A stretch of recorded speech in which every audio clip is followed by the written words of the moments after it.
Hello everyone, good morning to all. देखो, आज हम एक बहुत ज़्यादा इम्पोर्टेंट टॉपिक स्टार्ट करने जा रहे हैं। पूछो क्या? आज हम पढ़ेंगे ज्योग्राफी के बारे में। देखो, 10th तक तो ऐसे लगता था कि भाई बहुत ज़्यादा मुश्किल है, मतलब ऐसे के जैसे हमें चार जैसे पार्ट जैसे पढ़ने पड़ते थे। ज्योग्राफी, पॉलिटिकल, हिस्ट्री, इकोनॉमिक्स बहुत ज़्यादा मुश्किल लगता था कि भाई ज्योग्राफी में इतना सारा डाटा है, कैसे याद होगा। चलो, और 10th के बोर्ड के बाद हमें ऐसे लगा कि भाई चलो अब छुटकारा मिल गया, अब ज्योग्राफी से अब तो नहीं पढ़नी पड़ेगी। लेकिन फिर आर्ट्स स्ट्रीम ली होगी और फिर उससे फिर मतलब एक जैसे स्टैंडर्ड वाला जैसे जो सब्जेक्ट्स होते हैं ना, हिस्ट्री, पॉलिटिकल, जियो, फिर जियो भी मतलब कुछ बच्चों ने जैसे ली होगी। तो फिर ऐसा नहीं है कि भाई इसमें भाई मुश्किल है, ऐसा नहीं होता। ये भी क्या है, बहुत ज़्यादा इंपॉर्टेंट टॉपिक होता है, ये भी इंटरेस्टिंग टॉपिक होता है ज्योग्राफी भी। ठीक है, ज्योग्राफी भी, पॉलिटिकल भी, हिस्ट्री, सभी सब्जेक्ट्स इंटरेस्टिंग होते हैं। देखो, geography is all about visualisation. ठीक है, ज्योग्राफी इज वो ऑल अबाउट विजुअलाइजेशन। जिनको विजुअलाइज करना आ गया ना, उनको ज्योग्राफी बिल्कुल लगेगी बिल्कुल आसान। इसमें ओनली सिर्फ विजुअलाइजेशन ज़्यादा ज़रूरी होता है। विजुअलाइजेशन और एक कनेक्टिविटी, चीज़ों को कनेक्ट करना सीखो, चीज़ों को विजुअलाइज करना सीखो। ज्योग्राफी से आसान सब्जेक्ट और कोई लगेगा ही नहीं। इसलिए ज्योग्राफी है ना, इज़ ऑल अबाउट विजुअलाइजेशन। ठीक है, चलो बहुत हो गया मजाक, चलो अब थोड़ी सी स्टडी भी करते हैं। ज्योग्राफी एज ए डिसिप्लिन से तो हमें स्कूल वाला डिसिप्लिन याद आया होगा कि भाई स्कूल में डिसिप्लिन में रहना पड़ता है ना। लेकिन यहाँ पे वो वाला डिसिप्लिन नहीं है। Geography as a discipline means subject. अब हम ज्योग्राफी को एक एज ए सब्जेक्ट पढ़ने जा रहे हैं। देखो, बड़ा मज़ा आएगा। ज्योग्राफी एज ए सब्जेक्ट पढ़ो आप। इसमें क्या लिखा गया है कि भाई सोशल साइंस का भाई 10th तक हमने पढ़ा, एक पार्ट पढ़ा हमने बड़ी मुश्किलों से, है ना। लेकिन अब हम क्या इसको इंडिपेंडेंट सब्जेक्ट की तरह पढ़ेंगे। इसको हम एक इंडिपेंडेंट सब्जेक्ट की तरह पढ़ेंगे। ठीक है, हमें जैसे ज्योग्राफी जैसे ये याद आता है, हाँ भाई हमने क्या पढ़ा था कि हमने पढ़ा था 10th में कि फिजिकल इन्वॉल्वमेंट होता है, ह्यूमन बींग्स होते हैं, हाँ भाई इंटरेक्ट करते हैं। हाँ, तो फिर हमें इतना तो पता है, हम इतने बुद्धू थोड़ी ना है, हमें इतना तो पता है कि भाई हाँ फिजिकल इन्वॉल्वमेंट के साथ भाई कैसे भाई इंटरेक्ट करते हैं भाई ह्यूमन बींग्स, है ना। लेकिन हमें यहाँ पे एक चीज़ पता होनी चाहिए कि भाई हम ज्योग्राफी भाई पढ़े क्यों। रीज़न तो बताओ, हम क्यों पढ़े भाई ज्योग्राफी। पहले हमें रीज़न पता लगेगा तभी पढ़ेंगे हम तो देखो रीज़न क्या है अब ज्योग्राफी को पढ़ने का। देखो, एक तो ये ह्यूमन बींग है, एक ये ह्यूमन बींग है। ठीक है, अब इसमें क्या है, इवोल्यूशन आया है धीरे धीरे। कैसे इवोल्यूशन आया है? पहले के ह्यूमन बींग्स क्या थे, टोटली डिपेंड थे इन्वायरमेंट के ऊपर। आज के ह्यूमन बींग्स इन्वायरमेंट के ऊपर डिपेंड नहीं है थोड़े बहुत हैं। लेकिन देखो, पहले के तो है ना, पहले के जैसे खुद जैसे खाना जैसे बना नहीं सकते थे भाई, उनको भाई नहीं पता था भाई कुछ भी। ठीक है, तो उन्हें ये सोचते थे वो लोग कि भाई कहीं से भाई कुछ खाने को मिल जाए, कहीं से कोई जानवर ही भाई शिकार मतलब हो जाए, और कहीं से भाई कुछ पत्तियाँ वगैरह मिल जाए खाने के लिए, उससे भाई पेट भाई भर जाएगा। लेकिन आज के ह्यूमन बींग्स को तो क्या खाना बनाना आता है, नई नई मशीन्स वगैरह भी आ गई हैं, अपने आप हो जाता है सब कुछ, है ना। तो कितना ज़्यादा देखो इवोल्यूशन आया ह्यूमन बींग्स की लाइफ में। ऐसे ही क्या है, अर्थ में भी इवोल्यूशन आया। कैसे? पहले हमारी जो अर्थ थी ना, वो पहले बर्फ़ से ढकी हुई थी, लेकिन फिर धीरे धीरे फिर टेम्परेचर इंक्रीज़ हुआ, है ना, बर्फ़ पिघली, और फिर उसके बाद क्या है, फिर क्या पता अब वापस से क्या है, आइसी बन जाए बर्फ़, वापस से क्या है, आइसी बन जाए बर्फ़, है ना। तो फिर क्या है, इवोल्यूशन आया है धीरे धीरे। अब इवोल्यूशन आया है तो इवोल्यूशन में देखो, आप अब प्रेजेंट की चीज़ देखो, आज की human beings, early human beings के बीच में इवोल्यूशन है। तो ह्यूमन बींग्स में भी आपको क्या है, वेरिएशन देखने को मिलेगा। कैसे वेरिएशन देखने को मिलेगा जी, कि भाई आपको कहीं पर कैसे ह्यूमन बींग्स देखने मिलेंगे, कहीं पर कैसे ह्यूमन बींग्स देखने को मिलेंगे, उसी हिसाब से अर्थ में भी क्या इवोल्यूशन आया। और आज के आप प्रेजेंट की अर्थ देखोगे ना, तो उसमें आपको वेरिएशंस देखने को मिलेंगे। कैसे? कहीं पर माउंटेन्स है, कहीं पर हिली एरियाज़ है, कहीं पर नदन प्लेन एरिया है, ठीक है, कहीं पर कैसा एरिया है, तो उसमें वेरिएशंस आया। ये वेरिएशन भाई क्यों आया, किस कारण से आया, उसको जानने के लिए हमें ज्योग्राफी पढ़नी पड़ती है। ठीक है, जो वेरिएशंस है ना, वो वेरिएशंस क्यों हैं, उनका रीज़न क्या है, उसको जानने के लिए हमें ज्योग्राफी पढ़नी पड़ती है। ठीक है, इसका रीज़न तो आई थिंक आप लोगों को समझ में आ गया होगा। देखो, जो पहले के जो ह्यूमन बींग्स थे ना, टोटली किसके ऊपर डिपेंड थे, वो नेचर के ऊपर डिपेंड थे कि भाई कुछ भाई खाने को मिल जाए। फिर धीरे धीरे क्या है, टेक्नोलॉजी आई। ठीक है, टेक्नोलॉजी आई, उन्होंने लैंड को, सॉइल को, वाटर को, इन रिसोर्सेज को भाई यूज़ करा। ठीक है, नई नई चीज़ें लेकर आए वो लोग, नई नई चीज़ लेके आए वो लोग। ठीक है, मॉडिफाई किया भाई अपने अपने आप को। ठीक है, और इन्वायरमेंट को भी क्या है वो चेंज करते जा रहे हैं, जैसे टेम्परेचर बढ़ाते जा रहे हैं। ठीक है, as a student of geography आपको भी इस चीज़ की भाई क्यूरियोसिटी भाई होनी चाहिए कि भाई ये जो वेरिएशंस है अलग अलग जगह पे भाई ये क्यों है, क्या कारण है इनका। ज्योग्राफी तो ऐसे कहता है कि भाई जो डाइवर्सिटी भाई बहुत ज़्यादा अच्छी है, लेकिन ये डाइवर्सिटी अच्छी क्यों है, इसके पीछे रीजन्स क्या क्या हैं।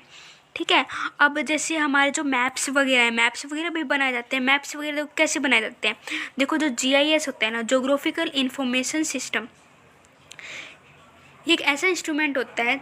देखो पहले ये एक इंस्ट्रूमेंट होता है। ठीक है, इसमें देखो पहले क्या करते हैं, पहले तो जैसे अलग अलग जगह को जैसे हम सर्च कर लेते हैं कि भाई ये जगह ऐसी है, भाई ये जगह पे यहाँ पर ये है, यहाँ पर ये है। उस हिसाब से हम मैप्स फिर तैयार करते हैं इस इंस्ट्रूमेंट से।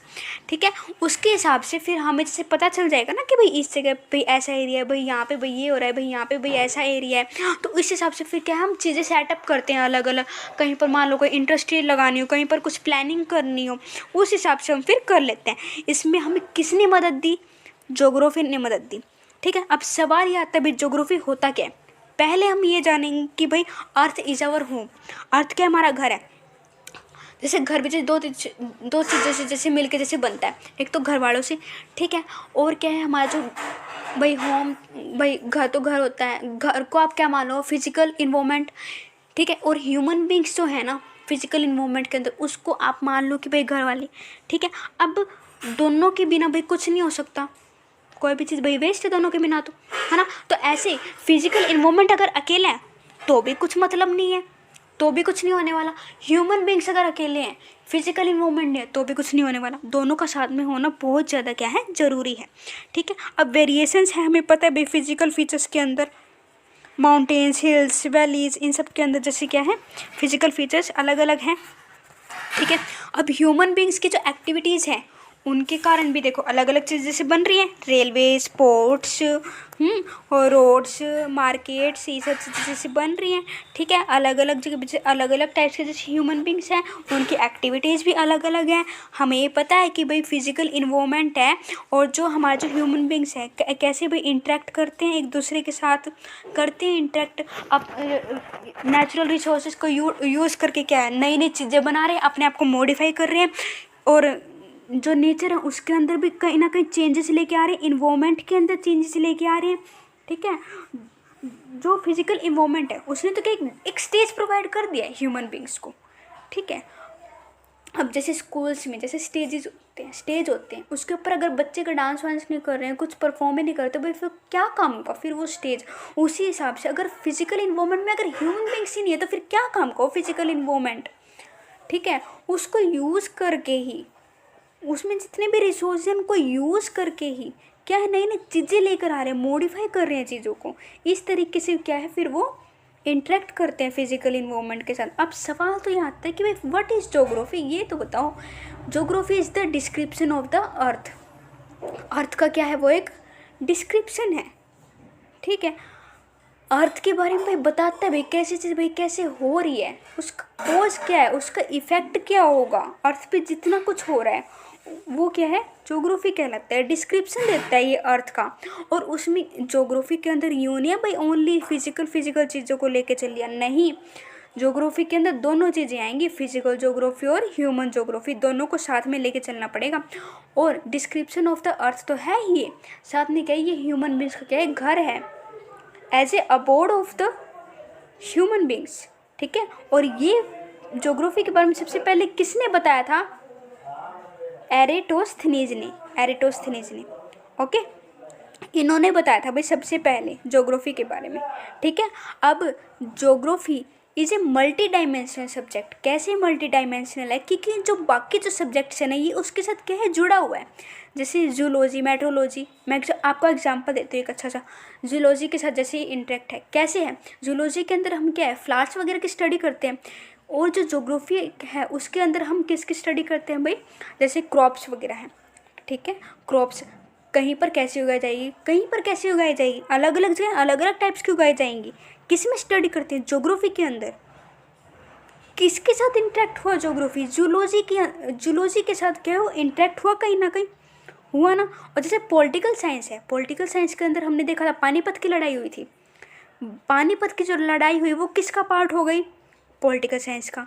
लेकिन वो वहाँ पर ही क्यों हुई भाई, क्योंकि वहाँ का प्लेन एरिया है, नदन प्लेन एरिया, वहाँ पे कहीं पर पहाड़ों पे जाके लड़ाई होगी नहीं, है ना। नदन प्लेन एरिया है वो।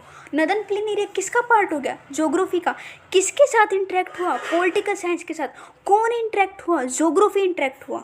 इसीलिए हम कहते हैं कि भाई geography is a multi dimensional subject है। तो ये इंडिपेंडेंट सब्जेक्ट है, ये अलग से सब्जेक्ट, लेकिन ये कहीं ना कहीं क्या है, इंटरेक्ट करता है दूसरे सब्जेक्ट्स के साथ, ठीक है। और ज्योग्राफी हमें किस चीज़ की और स्टडी बताता है भाई, एरियल डिफ्रेंशिएशन की। अलग अलग जगह अलग अलग टाइप का एरिया है, कहीं पर माउंटेन्स है, कहीं पर हिल्स है, कहीं पर प्लेट्यूज है, कहीं पर एग्रीकल्चर एक्टिविटी हो रही है, कहीं पर इंडस्ट्रियल एक्टिविटी हो रही है। एरियल डिफ्रेंशिएशन के बारे में बताया। अब ये चीज़ें अलग अलग क्यों है, क्या कारण है और इसका इफेक्ट क्या होगा, कोज एंड इफेक्ट रिलेशनशिप को बताता है कौन, ज्योग्राफी बताता है। एग्जाम्पल दो, क्रॉपिंग पैटर्न, अलग अलग तरह अलग अलग जगह पे अलग अलग टाइप्स की क्रॉप्स उगाई जाती हैं, ठीक है। क्यों उगाई जाती हैं, soil, climate, demand in the market, technological inputs, इनके कारण ऐसा होता है, ठीक है। अब ज्योग्राफी हमें कोज एंड इफेक्ट रिलेशनशिप को भी बताता है। अब कोज एंड इफेक्ट रिलेशनशिप को बता दिया, अब इसका फ़ायदा क्या होगा, एक तो इंटरप्रेट कर पाएंगे भाई हम चीज़ों को कि भाई हाँ भाई इस कारण से होता है ये, ठीक है। और इफेक्ट रिलेशनशिप को बताता है, अगर इफेक्ट रिलेशनशिप को बताता है तो भाई मान लो कोई कुछ हुआ, किसी चीज़ के कारण भाई जगह कुछ हुआ, कुछ चेंजेस आ गए, अब हमें पता होगा ना कि भाई फ्यूचर में भाई क्या इफेक्ट होने वाला है, अब हम इस चीज़ का अंदाज़ा लगा सकते हैं, ठीक है। तो ये ऐसे भाई हमें फ़ायदा दिलाता है। अब इन्होंने कहा है कि भाई जो फिजिकल और जो ह्यूमन ज्योग्राफी है भाई वो स्टैटिक नहीं है, चेंज होती रहती है। बताया था मैंने आपको, ह्यूमन बींग से मॉडिफाई कर रहे हैं खुद को भी, खुद ह्यूमन ज्योग्राफी तो चेंज हो रही है, उनके काम में भी चेंज आ रहा है, ठीक है। अब पहले तो क्या थे, बहुत सारे लोग एग्रीकल्चर पे डिपेंड थे, अभी भी है बहुत सारे लोग, लेकिन क्या है अभी तो उनकी एक्टिविटीज़ भी चेंज हो गई है। बहुत सारे लोगों की तो इंडस्ट्रीज़ वगैरह में काम कर रहे हैं, कहीं और काम कर रहे हैं, चेंजेस आ रहे हैं ह्यूमन ज्योग्राफी के अंदर। फिजिकल ज्योग्राफी के अंदर भी आ रहा है क्योंकि भाई इन्वायरमेंट में भाई चेंज लेके आ रहा है, कैसे टेम्परेचर बढ़ा रहा है, ठीक है। ऐसे ऐसे क्या है, चेंजेस हो रहे हैं। पहले की सोसाइटी क्या थी, डिपेंड थी इन्वायरमेंट के ऊपर, बट क्या है अब नहीं है। अब कहीं ना कहीं उसने क्या है, नेचर को अपने हाथ में ले लिया, लेकिन हाँ पूरे तरीके से नहीं लिया, अभी भी नेचर पावरफुल है, अभी भी नेचर ही है पावरफुल, क्योंकि कोरोना ने सबको घर पे बैठा दिया था, ये याद होगा, ठीक है। तो क्या है, नेचर है पावरफुल, ठीक है, लेकिन कहीं ना कहीं बस उसको थोड़ा सा अपने कंट्रोल में ले लिया ह्यूमन बींग्स ने, ठीक है। क्योंकि नई नई टेक्नोलॉजी से लेके आए, देखो उसने अपने टेक्नोलॉजी से है ना, लेबर वगैरह की जगह भी अब किसने ले ली है, मशीन्स ने ले ली है, ठीक है। यहाँ तक क्लियर हुआ। और देखो हमें ये पता है कि भाई कैसे भाई इंटरेक्ट हो रहे हैं, ठीक है, फिजिकल इन्वायरमेंट और ह्यूमन बींग्स इंटरेक्ट हो रहे हैं, हमें ये चीज़ का अच्छे से पता चल गया भाई कैसे इंटरेक्ट हो रहे हैं, ठीक है।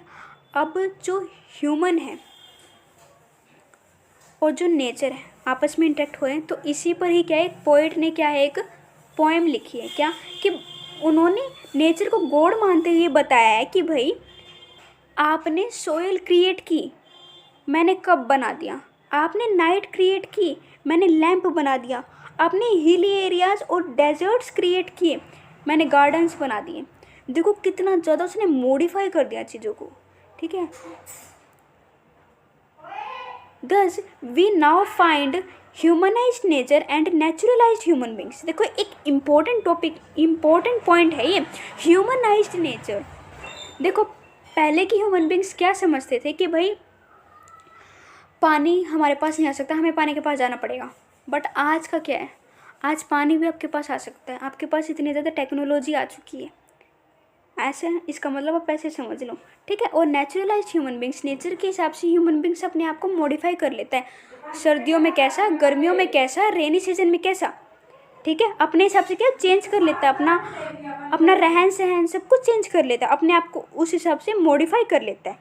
ठीक है, देखो इन टॉपिक्स में है ना ओनली ज्योग्राफी के बारे में बताइए कि भाई ज्योग्राफी है क्या असल में, और कुछ नहीं बताया इस चैप्टर में, मेन चीज़ यही बताई गई है। ठीक है, ये तो थी इंट्रोडक्टरी वीडियो।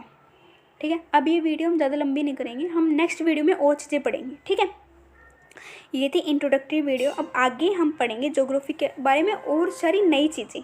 ठीक है, okay, thank you very much.